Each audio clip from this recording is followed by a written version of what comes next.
বুঝতে পারতেছি না কোন জঙ্গলে এসে সাপ কথা না। আসসালামু আলাইকুম ভাবি, ভালো আছেন? ভালো আছেন ভাবি? ভালো আছি। সকাল সকাল আমার বাসায় কি তোমাদের? ভাবি আমার ভাইয়ের বাসায় এসেছি। ভাইয়ের বাসায় সাপ সকালবেলা কি আপনারা যেতে পারো? ভাবি ওই যে ঘূর্ণিঝড় রেমাল আছে না, রেমালে আমাকে ঘর বাড়ি দুয়ার সব বাইরে হয়ে গেছে। এই কারণে মরার জায়গা কোনো কোনো জায়গায় থাকার জায়গা নেই দেখা বাইরের বাসায় আয় করছি। ঢাকা তো বাইরে কত বড় বাসা, অনেকগুলো বাইরে অনেকগুলো খালি আছে, এই কারণে আয় করছি। অনাথ আশ্রমের কি আছে? আমার ভাইয়ের বাসা আমারই বাসা, কিন্তু কথা ভাইয়ের বাসা আমার বাসা এক বাসা। কে তোমার ভাই কদিন কি আপনার আমরা কদিন গেছি? 2 দিন পর পরে আলো লাগে কিছু কিছু সুদা চালাও কদিন পর পরে তো গ্রামে জায়গা তখন কি আমরা কিছু কই? এখন আমার ঘর বাড়ি যাবে না, ভাইয়া নিচে কাছে কে তুলে প্রথম নেবে না আপনি? তাহলে কি করব? 2 দিন পর পর আর ঘরেতে ভিক্ষা নিতে এই কত আমার ভাইয়ের লোক কথা আই বাবা সকালে সাত সকাল কই যাইবো? পুরো সকাল নষ্ট করে দেব। ফকিরের বাচ্চাগুলো একদিন তো আমার বাসায় আসতে না। ভাই তো ভাবি আপনি এমন করেন কি? কেমন করে তোমরা কোলেলে আসবো? কোলেলে আসেন আমার ম্যাডামটা এসে কোলেলে আসতে হইব। বাসা থেকে বেরোবো না, আমরা আইছি আমগো ঘর বাড়ি সব ভাঙা গেছে, আমরা থাকুন কই হলে জান আমি চলে আসতে গেতা গোড়া। ভাবি ঘূর্ণিঝড়ের কারণে নেটওয়ার্ক থেকে ফোনও দিতে পারি না, ফোন টোন সব বন্ধ হয়ে গেছে, মোবাইল চার্জও দিতে পারি না। আপনি একটা লাউ দিয়েছি দেখেন পাইছি রাস্তায়। হ্যাঁ আবার সময় দেখছি গাছে সুন্দর লাউ আছে, লেখা আপনি লেগে ভাই আমরা জীবনে লাউ ফারাস্তি করে লইতে কইছে। করলা জালু দিয়ে মোটা মোটা করে ভাজি করলে মজা লাগে, তেল বেশি দিয়ে করবেন। মানে তোরা আগে একা খাবে ডাক্কান কে ভাবি? কি করব? ভাইয়ারে ডাক দেন। ভাইয়া জাহান্নামে চৌরাস্তা মরতে গেছে বাইরে বাসাতে। ওই হ্যান্ডে ডাক দেন পারু না বাইরে। সকালবেলা আইছি গঞ্জাম করতে। আরে সকালবেলা আইছি কিছু খাই না ভাবি, একটু নাস্তা বানাই। গাড়িটা কি তো বলে পানি দিয়ে রাখছি দুই জনের লেগা? কদিন ধরে ঠিক মতো রাম তো পারি না, তুলা মুলার উপরে পানি পুনি উইচা তো করে বইলা গেছে না। তাহলে মরতে পারলি না না খেয়া? ঠিকই তো আবার হ্যাঁ হাজির হইছে। আমার ভাইয়ের বাসা মন মুখি লেগে, আমার ভাইয়ের বাসা আছে বড় বড় বাসা আছে, আমার ভাইয়ের বলে আমি আই গেছি। তাই এতদিন না খাইতে কি বলছ? তারা আজকে সকালবেলা একটা বেড়াতে খিদে জিমে গেছে। এতদিন বাবাই খাইতে পারছে, এখন আমরা কত হইনা না খাই থাকো না, তুমি মন বুঝা যাইতেছে। তাহলে জায়গা এটা তো বাড়িতে আছে না, অন্তরে এখানে যাইতে হবে। আপেল ভাবি এরকম করেন কে? বের আমরা সাথে বের বাবা আমি এমন করতেছেন যে এটাই তো বুঝতাছি না। বলছি না আমার বাসা থাকা যাবে না, বের আমি বাড়ি থাকা যাবে না কি লেগা? আমি কি প্রধানমন্ত্রীর বাড়ি নাকি? এটা থাকুন যাবে না? আরে প্রধানমন্ত্রীর বাড়ি আমি যাকুম তাই এটা আমাকে ভাইয়া গো বাড়ি। বাইরে বাইরে কি রেজিস্ট্রি করা? হয় বাইরে তো রেজিস্ট্রি করছ। বাইরে মানুষ করার লাগে এই পর্যন্ত একটা বিয়া করি নাই গা, আর আপনি কর আবার বাইরে রেজিস্ট্রি করা নাকি? বিয়া যে কে লিগা করানো এটা বুঝি আগে থেকে বলে আবার বিয়া লাগে তো কোন কথা কোন কি লাগা ভাবি আমনে? তা কি কইব? বাইরে যা পাওছো বাইরে তো দিনে খাওয়া সব শোধ করে লাইছে, যাও এবার কি শোধ করে লাইছে? বাইরে খাওয়ালে কোনো শোধ হয় নাকি? বইনা করে শোধ হয় না? এতদিন আরের মাংস সব খেয়ে লাইছো, বাইরে লাগো বাইরে লাগো কিছু বাইরের কাছে ফোন দিছো তো বাইরে সব দিয়ে দিছি, আমার সর্বস্ব বাইরে দিয়ে দিতে বাইরে সামনে না কাটতে সামনে বাবা গ্রামে যে দিয়েছে এডি কালে রাখছো, গ্রামে যে দিয়েছে তুই সব নিয়ে আমাদের বাইরে নিছেই কা। ঠিক আছে তুমি করে নিতে পারলো না? আমরা নেই নেই দেখে তোমরা হলে নাইছি আচ্ছা আমি সরল তো ভিতরে যাই তুমি মা আমো বাবা আমি বলেছি নাই এই শাসি তো যাও তো কতগুলো এক কিছু চাই বেশিটা সালো কি আছে স্যার তো বলে গায় আমি নাম দিলাই থাকে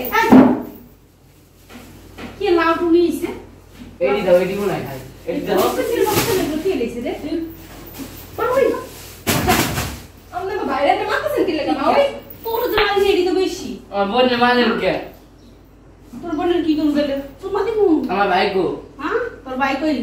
ভাই খুঁজে লগা যা। আচ্ছা সব তো খুঁজে নেই এই বিচে যাবি না বুঝলাম না এরকম করতেছেন কে? বাড়িতে বলছি না বাসা থেকে দেখো কখন থেকে বলতেছে আমরা বাড়িতে কি সব কিছু ভাঙা লেগেছে না আমরা যে বাসা এই আমার মা কই থাকবো না তো গোটা তোরা জিজ্ঞেস করবো পক্ষিনীর বাচ্চা আমু ভাই গানি সেটা থেকে না আমরা নইছি এলে হেলকে হেল মাইয়ার বাড়ি যখন মন চায় তখন হবে তোরা জিজ্ঞাসা এটা আমগো ভাই বাড়ি, আমরা যখন না হেনি আমগো না তোর ভাই ভাই কোন থেকে এলো রে? এটা আমগো ভাই বাড়ি। এটা আমাদের ভাই বাড়ি। যা রাস্তায় যা। কোন রাস্তায় যাবো? রাস্তায় যাবো কি লাগা? তো কই যাবি? এলই থাকবো না বেশি কথা বলস মারেন কে? ভাই মারিতে মারিস আপনি এত বড় সাহেব পকেটের বাচ্চা আইসু আইসি আর ভালো হইছে দুটো আমার বাসা কাজ মানুষ না দুটো কাজ তাই কই কি করছ মা এমন করতেছেন কি লাগা আপনি আপনি আমার বাইরেও থাকতে মাসেন আমারও থাকতে মাসেন অবশ্যই কি আপনি করব তো এরকম করতেছেন কে? এমন করতেছেন কে বেরে তো কাজ করা লাগবে ফয়দানের মতো কই যাব আমরা জানো চলে আসলে সব কিছু বাইরে আসসালামু আলাইকুম তাহলে কি সমস্যা? আমগো বাসার দা ভাই কই দিতে চাইছি দেখে কোনো দিন আসবো বাড়িতে বাড়ি শেষে আপনি কইছি কত করে আসতে তাহলে গ্রামে যে গুন্ডি জড়িছে রেমালিছে না রেমাল আমগো ঘর বাড়ি দুয়ার সব বাইরে নিছে দা এর লাগে কইছি ভাই বাসা কয়দিন থাকবো একটু পরিস্থিতিটা ঠিক হইলে ভাই ভাবি আমি সে যে মা ওই আমগো গাড় দেখো যে বাসা থেকে বাইরে দিতেছে কেন? মনে হয় জায়গা পায় না সবসময় কি মরতে জেগে দিব সমস্যাটা কি? আমার যে থাকতে পারবো থাকবে। না জাহান্নামে চলে আসতে ওইখানে থাকবে। ওরা যতদিন পর্যন্ত ওদের সমস্যার সমাধান না হয় ততদিন পর্যন্ত এখানে থাকবে। আপু তুমি কিন্তু বেশি কথা বলছো এই যে এই ঘূর্ণিঝড়ে এই যে এই ইসে জলোচ্ছ্বাসে কত পরিবার নিঃস্ব হয়ে গেছে, তারা অসহায় হয়ে দুয়ারে দুয়ারে ঘুরতেছে। এখন এদের যারা আত্মীয় স্বজন আছে বা আমাদের সমাজে যারা মধ্যবিত্ত লোক আছে, যারা বিত্তমান আছে, তারা যদি এদেরকে সাহায্য সহযোগিতা না করি, তারা কোথায় যাবে? কোথায় যাবে এরা? মরতে পারো না কেন মরবে? এদেরও তো বাঁচার অধিকার আছে নাকি? সব জায়গায় সাল্লা করে দিয়েছি বুঝলি আমরা জ্বালা খাই কোনটা বাড়িতে বাইছি আইতে হইছিল না তোর একটা থাপ্পড় মারব এই, কোনো কথা নাই। যত হ্যালো এই যে গ্রাম থেকে আমরা বলে গেছে দেশে কোসি লাভ রইছে এবারে কল দাও জীবন খাই নেই নাও সামনে দেখে এমন কথা এই তাহলে এমন কথা এটা দিকে শিখে একবারে লাউ দিয়ে একটা বাড়ি ঘুম আছে বানায় বাবা। অসভ্য ছোট লোক কোথায়? আমার আপু কিন্তু বেশি কথা আছে চুপ! আজিব। এই লোকটা সবসময় এরকম করে তুমি এগুলি নিয়ে ভিতরে যাও। হেরে দিন তুমি ভিতরে যাও এগুলি নিয়ে। এই নাও, এটা নাও। এগুলি আমি কি? নিচে দিব না দেখি। ও, এগুলি কি তোমাদের নিজেদের কাছে? হঠাৎ আওয়াজ শুনে এই গাছের ভিতরে করলা শাশুড়ি আমার মায়েরা দুইটা বাসা থেকে বাইরে করে দিতেছে গুন্নিধর রেমাল আছে না বাইরে বল সব পাইকা দিছে না এলো গেল হইছিলাম তোমার বউ কি নাটক করে রে নাটক বাস এই, এই এগুলি কি দেখছো? হ্যাঁ? হাজির কোথাকার। তুমি কিন্তু এই। বেশি বলতাছো তোর বউ শাসন করছো? বউ শাসন করতে বলছো? কেমনে শাসন করবো? আমার বিয়ে হয়েছে, কি হয়েছে? আমার কাছে কোনো রকম কোনো অন্যায়ের কোনো নাই, প্রশ্রয় নাই। পরে সকাল বিকাল আছে না, এই গালে আর এই গালে খালি চটকা দিতে না, তাহলে ঠিক হয়ে যাবো। আমি তো ধরো মেয়ের জামাই মতো দেখি, আমি তো মনে করি আমার ছেলে। এই সংসারের মধ্যে আমার পরে তোর স্থান। তুই যেটা করবি, যেটা সিদ্ধান্ত নিবি, সেটাই হবে। ওরা এই যে আসছে, এই যে এই ঘূর্ণিঝড়ে প্রত্যেকটা পরিবার মানে পানিবন্দী হয়ে গেছে, কতজন গৃহহার হয়ে গেছে, ভিটা মাটি নাই, কোনো কিছু নাই, মানে হাহাকার একটা অসহায়ত্বের জীবনযাপন করতেছে।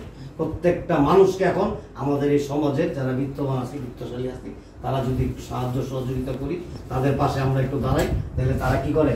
অন্তত দুই বেলা খায়া পরে বাঁচতে পারে নাকি? আর ওরা যে আসছে, কোথায় আসছে? পরের কাছে আসছে, আত্মীয় স্বজনের কাছে। এখন আমরা যদি আত্মীয় স্বজনরাই না দেখি, তাহলে অন্যান্য সাধারণ মানুষ এদেরকে দেখবে? হ্যাঁ, না, কিভাবে? এটা অসম্ভব। মা তো ছোটবেলায় বলে গেছে ভাই একটা আছে সবকিছু বেচা বেচা বাইরে পড়ালেখা শিখাই অন্য একটা চাকরি করে বাবা আন পাইছ না তুই একটা সুতা ভাই ভাই ভাই এই। বাইরে সব তুই বেচা গলা দেখি দিয়ে কথা কস খা। গলার আড্ডি একবার ভেঙে তুমি। এখনি গলায় এটা রাস্তা বোমা হইতো। হ্যাঁ, আপনাদের সম্মানের ফেরে কিছু কই না। আমার সম্মান লাগবো না, উল্টা পাল্টা করবো, একবার মাজার আড্ডি ভেঙে ফেলাইবো। বেয়াদব কোথাকার, অসভ্য মায়ের মতো হইতো না? হ্যাঁ তোমার মতো হইছে আমার মতো হয়েছে মানুষের মতো মানুষ হতো। তোমার মতো মেয়ে ডোনা বানাইছো মাইয়ারে, খালি জামাইরে সকাল বিকাল কেস্ত থাকে। যেমন তুমি আমারে না তো দিনে শান্তি, না তো রাইতে শান্তি। রাইতে ঘরে গেলে কেটারে কেটারে কেটারে কেটারে কেটারে কেটারে বলে সাপ করে কামড়াইতেছে, বলে সারা শরীরের মধ্যে একটা ঠিক করতে পারিনি যেরকম বড় কবি রয়ে গেছে কেমনে ঠিক করতে পারবি? হ্যাঁ, রাইতে আড়াইটা 3টা পর্যন্ত মোবাইল ধরে টিপতে থাকস, আমার দিকে একবার ফিরে তাকাস। ব্যাক কল মহিলা তুমি ফিরে দেবে না কি আছে যা সুন্দর করে বাজি করবি। কে বাজি করবো আমি এই যে আমি বাজি করতে পারবো না তাহলে লিখে তুমি বাজি করো এই কি মার মতো হবি? পারতাম না ছোট ভাই কই নিয়ে আসবে? হ্যাঁ আইছো ভিতরে গেছে আই তাহলে বিকেলে নাস্তা আনছি, নাস্তা করি। তাহলে লিখে যা। খাইয়ে দেই পর্যন্ত চলো, ফ্রিজের মধ্যে চিংড়ি মাছ আছে, সুন্দর করে চিংড়ি মাছ দিয়ে করলা দিয়া সুন্দর করে ভাজি করবো। হ্যাঁ, আমি খাবো। আইছো তাহলে আইও ভাই আমি আমার রুমে আছি।